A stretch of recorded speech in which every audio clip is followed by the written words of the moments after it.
Assalamualaikum warahmatullahi wabarakatuh. Perkenalkan, nama saya Alvara Sinda Wibowo, NIM 23411021118. Di sini saya akan menjawab tentang tugas UTS, yaitu nomor 1, jelaskan hubungan antara mahasiswa dengan kreativitas menulis dan gambarkan dengan contoh.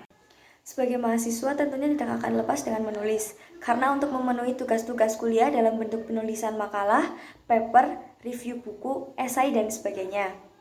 Untuk mendapat tulisan yang banyak, mahasiswa tentunya harus memiliki banyak ilmu pengetahuan, cerdas dalam menguraikan persoalan, dan memberikan pemikiran-pemikiran yang komprehensif dan sistematis atas persoalan tersebut.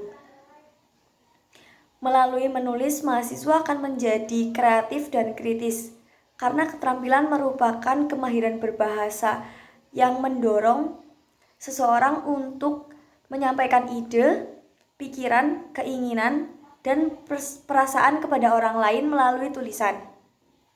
Misalnya, hubungan mahasiswa dengan kreativitas menulis adalah mahasiswa yang dapat menulis dinilai kreatif, cerdas, dan komprehensif, serta mampu menganalisis dan mendeskripsikan permasalahan.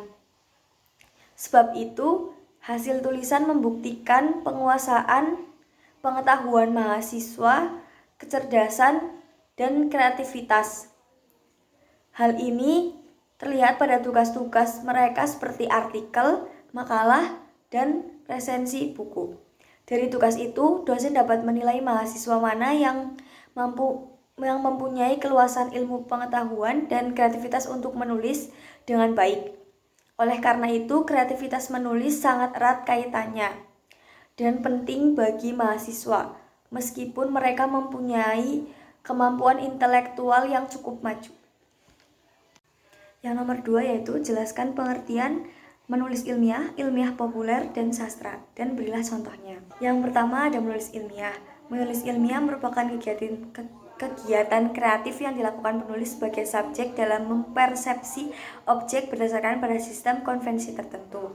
Contohnya, makalah, kertas kerja, laporan perjalanan, laporan penelitian, skripsi, tesis, dan disertasi. Yang kedua, ada penulisan ilmiah populer. Penulisan ilmiah populer merupakan penulisan yang mendamaikan pertentangan antara ilmiah dengan sastra. Tujuannya untuk memudahkan pemahaman pembaca atas konteks ilmiah yang ditulis dan diterbitkan di media massa. Contohnya, esai, artikel media massa, tajuk rencana, dan sebagainya. Yang ketiga yaitu penulisan sastra. Penulisan sastra merupakan penulisan non-ilmiah. Sastra merupakan jenis penulisan yang dilakukan oleh penulis dalam mempersepsi fenomena dengan menggunakan daya imajinasi, kemampuan untuk mengekspresikan pemikiran dan kata-kata. Contohnya, puisi, sajak, gurindam, dongeng, fabel, cerita pendek, novel, catatan harian, dan sebagainya. Nomor 3, jelaskan karakteristik menulis ilmiah, ilmiah populer, dan sastra, dan berilah contohnya. Yang pertama, ada karakteristik menulis ilmiah, mengacu pada teori sebagai landasan berpikir dalam pembahasan masalah, lugas, bermakna tunggal, tidak emosional, dan tidak menimbulkan interpretasi lain. Logis sebab disusun berdasarkan urutan yang konsisten, efektif, ringkas, dan padat. Efisien dengan menggunakan kata atau kalimat yang penting dan mudah dipahami. Objektif berdasarkan fakta. Sistematis, baik secara penulisan maupun pembahasan sesuai dengan prosedur dan sistem yang berlaku. Contohnya, makalah merupakan karya tulis ilmiah yang menyajikan suatu masalah yang pembahasannya berdasarkan data di lapangan yang bersifat empiris objektif. Umumnya makalah ditampilkan dalam sebuah seminar atau dipresentasikan di depan kelas sebagai tugas perkuliahan. Yang kedua, karakteristik menulis ilmiah populer. Menggunakan bahasa yang sederhana, teks populer disajikan secara argumentatif dan deskriptif. Gagasan yang dituliskan dalam teks populer bersifat mudah dicerna. Penjelasan yang terkandung dalam karya tulis ilmiah populer dibuat dengan metode bercerita atau storytelling. Tulisan ini dibuat atau didesain agar pembaca ikut merasakan secara langsung dan mengalami permasalahan yang sedang dibahas. Contohnya, esai adalah karangan prosa yang berisi topik atau masalah tertentu. Ditulis dengan sudut pandang sang penulis, esai merupakan opini, pandangan, atau ekspresi pribadi yang dituangkan dalam bentuk tulisan. Meski begitu, esai tetap ditulis dengan argumen yang jelas dan kuat. Terakhir ada karakteristik penulisan sastra. Penulis harus lebih mengutamakan daya kreasi imajinasi dalam mempermasalahkan suatu fenomena yang objektif. Fenomena objektif ini dikreasikan oleh imajinasi penulis dengan tanpa batas sehingga fenomena yang ditulis kehilangan objektivitasnya dan yang muncul adalah subjektivitas penulis.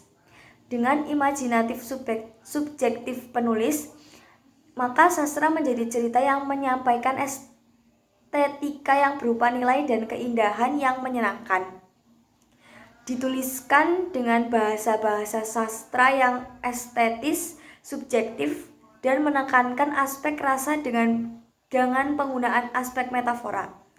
Contohnya, misalnya jika menulis salah satu pengalaman hidup, maka pengalaman itu idealnya dikreasikan dengan imajinasi sehingga yang dituliskan adalah pengalaman yang sudah dilebih-lebihkan dan dikreasikan sedemikian rupa dalam aspek kemenarikan dan keindahan yang dituangkan dalam bentuk puisi, syair, novel, cerpen, dan lain-lain.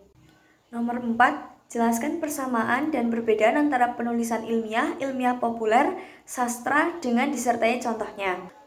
Persamaan dan perbedaan menulis ilmiah, ilmiah populer, dan sastra. Penulisan ilmiah dan ilmiah populer termasuk ke dalam jenis karya tulis ilmiah. Oleh karena itu, keduanya memiliki persamaan dalam metode ilmiah, yaitu sistematis, menyajikan data, netral, dan objektif. Sedangkan penulisan sastra adalah jenis karya tulis non-ilmiah. Jadi disamakan dengan penulisan ilmiah dan ilmiah populer, ketiganya sama-sama merupakan sebuah karya tulis. Sedangkan perbedaannya adalah pada karya ilmiah bersifat harus diterima dan dapat dimaknai menggunakan kalimat yang efektif dan bahasa yang baku. Contoh karya ilmiah adalah makalah, skripsi, tesis, disertasi, dan jurnal penelitian. Sedangkan pada ilmiah populer, bahasa yang tidak baku, topik sering berkaitan dengan masalah di sekitarnya, tidak memiliki struktur yang lengkap. Contoh ilmiah populer adalah cara memelihara kesehatan di usia tua. Pada penulisan sastra sudah sangat jelas berbeda. Penulisan sastra menggunakan subjektivitas penulis, karena dalam menulis lebih menekankan pada daya khayal, imajinasi, dan interpretasi atas fenomena sebagai objek. Contohnya cerpen. Sekian dari saya. Terima kasih. Wassalamualaikum warahmatullahi wabarakatuh.